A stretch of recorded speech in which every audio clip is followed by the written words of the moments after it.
আমরা যারা নকশি কাঁথা দেখেছি বা কাঁথার কাজ করি তারা এই সেলাইটার সাথে পরিচিত।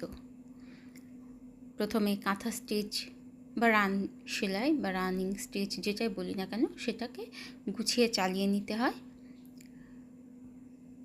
তারপরে আস্তে আস্তে আঁকা বাঁকা করে সুতা ওই লাইনগুলোর ভিতর দিয়ে আবার চালিয়ে নেওয়া হয়। এটা 3 লাইন চালালেই হয়, কিছু কিছু নকশা আছে 4 লাইন বা 5 লাইন, তারও বেশি লাইন চালাতে হয়। এই সেলাইটা বেশ পরিচিত। এটার নাম বলতে পারবেন কেউ? আমরা তো এটাকে আনাজ ফোঁড় বা আনাজ পাড় বলে চিনতাম। বিভিন্ন এলাকার ভিন্ন ভিন্ন নাম থাকতে পারে, আপনারা জানলে আমাকে কমেন্টস করে জানাবেন প্লিজ। আর যারা সহজে সেলাইটা জানতেন না তারা